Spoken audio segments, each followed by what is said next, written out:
Hey guys, it's Dinohunter here, and welcome back to another video. Today we're going to be talking about the cat family, that is the Felidae. Now, this is probably going to be a longer video, so let's get right into it. First, what is the Felidae? This is a family of mammals with 41 extant meaning living, species. They are typically referred to as cats, and most of them have retractable claws, slender muscles, and are flexible. Most of the cats are solitary animals who are carnivores. Next is their characteristics. They all have 5 toes on each foot and 30 teeth. Their tongues have a special texture because of the papillae. They are made from keratin, which is the same thing as our nails. They help in grooming and in some cases even licking the meat off bones. Cats have binocular vision and excellent night vision because of the tapetum lucidum. This is a membrane which reflects light into the eye and gives them that eye shine at night that you can see the tiger in the bottom right has. They also have whiskers which help them to feel at night. They have excellent hearing because their ears are adapted to hearing prey that make very little noises. Just like snakes and reptiles, they also have the Jacobson's organ, which allows scent particles that the tongue collects to create smell. They have pads off the bottom of their feet called plantar pads. Next, let's talk about big cats versus small cats. Small cats have a continuous purr, and while big cats can sometimes also purr, they are often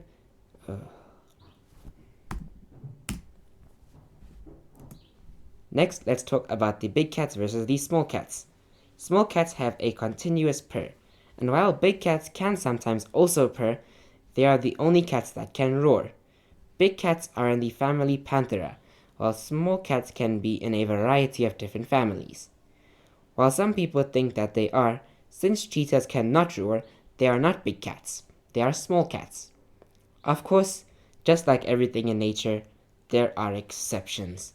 Snow leopards can't purr, but they do have an incomplete hyoid bone, and this is the bone that allows big cats to roar. And since snow leopards have it, they are big cats. Next, let's talk about members of the cat family. First is the domestic cat, and these are the cats that we all know and love. They have evolved a way to correct themselves while falling, twisting one half of the body one way and the other another way. This way to correct themselves is called the catch-righting reflex. The total amount of domestic cat breeds varies. Some say 15, while others say as many as 73 breeds.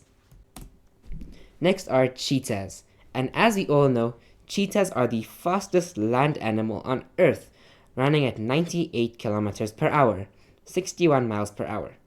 Most cheetah subspecies live in Africa, except for one which lives in Iran. Cheetahs have a hard life. They have non-retractable claws, which mean that they can't climb. They can run very fast, but only for a short period of time before getting too hot. They even have a very weak bite.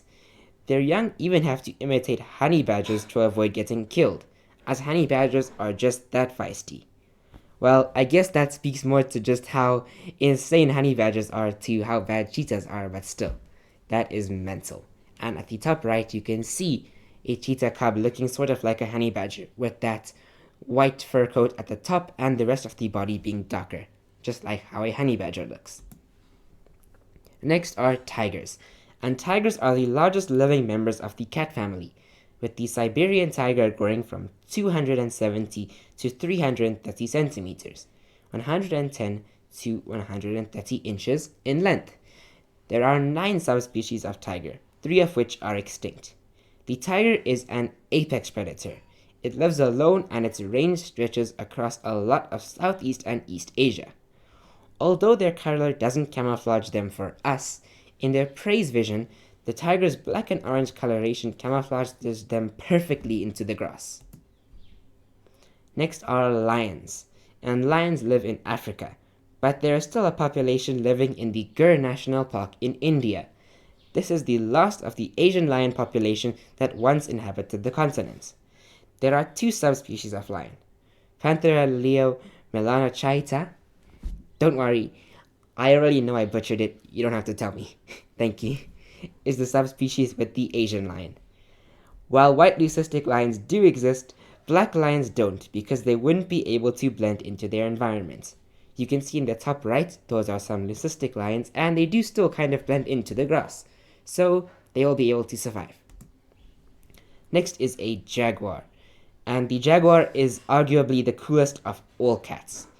They are excellent climbers, are very agile and flexible on land, and are unbelievable swimmers.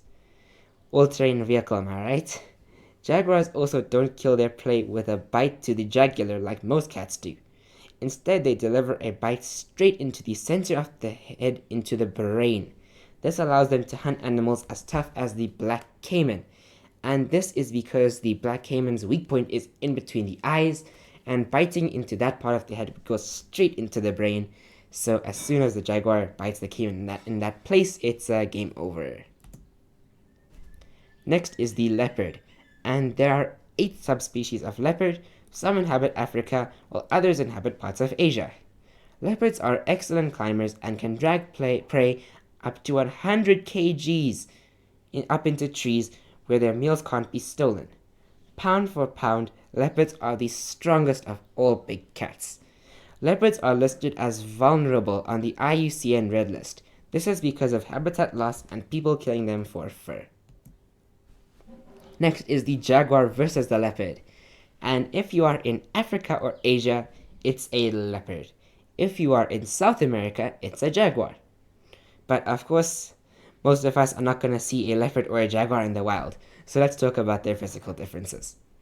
Jaguars have small black marks inside of their spots, while leopards just have solid fur.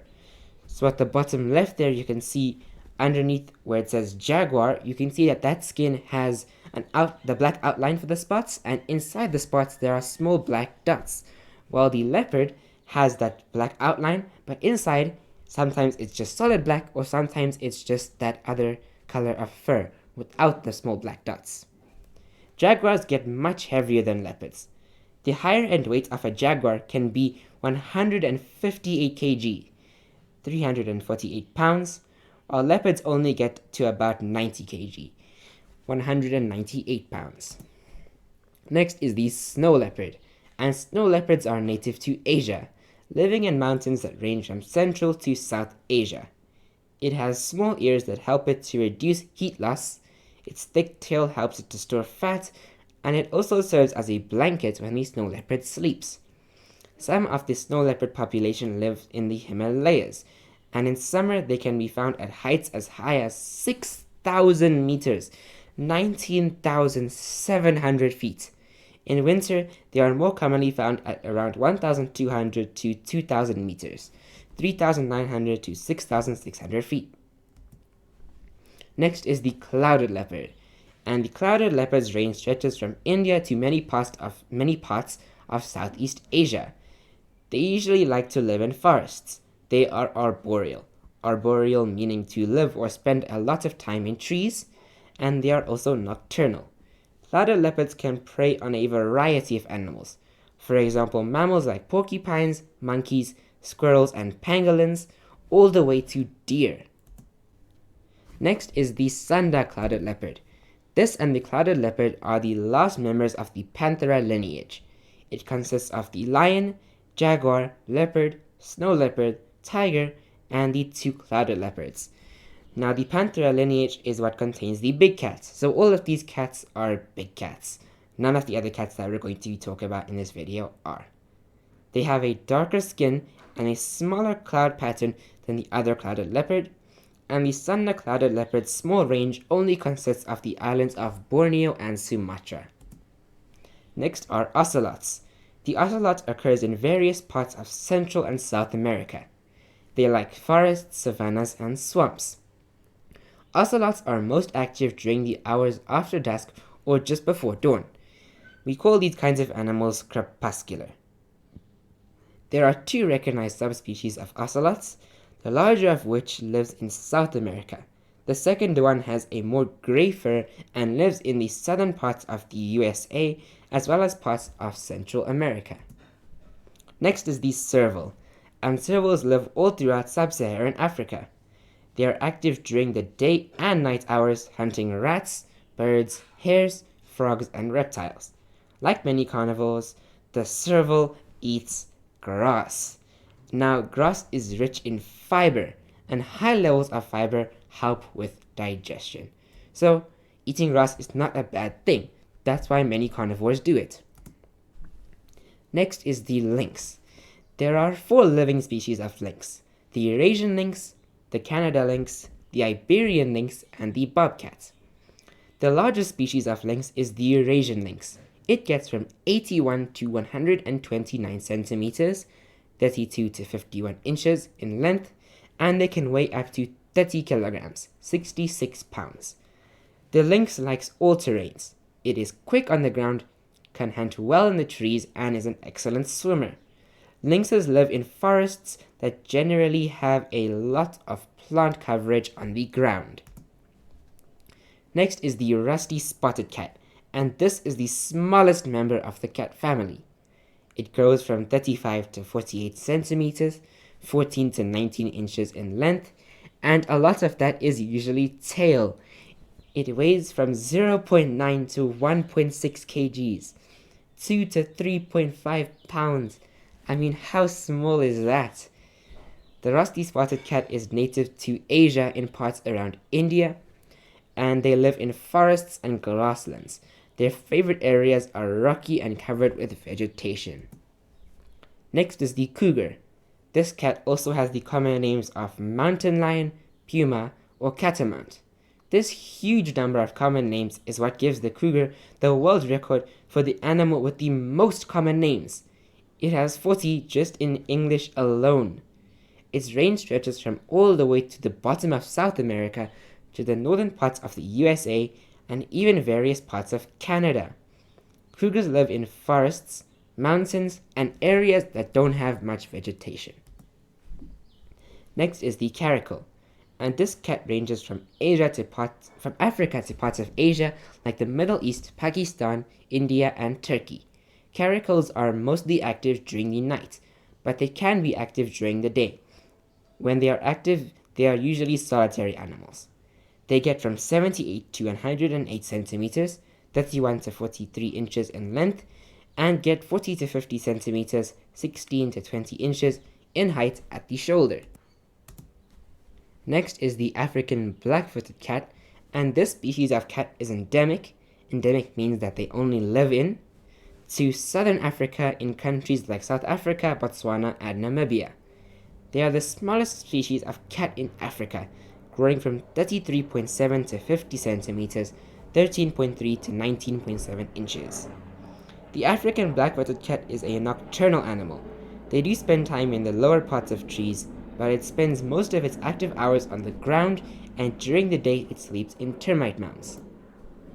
Next is the marbled cat, and this cat lives throughout parts of Southeast Asia and even up to some parts of the Himalayas. You can see a picture of the Himalayas in the middle at the bottom. Its teeth look like big cat's teeth, and this is because of convergent evolution. This is where 2 different species that may not live together or be closely related evolve similar traits because they help them survive in their ecosystems, which may or may not be similar. So the marbled cat is not a big cat, but it has evolved characteristics similar to big cats because those characteristics are probably very good for surviving, since big cats are so successful. Next are panthers, and believe it or not, panthers actually aren't real animals. The word panther comes from the first part of big cat's scientific names. For example, a lion is Panthera leo.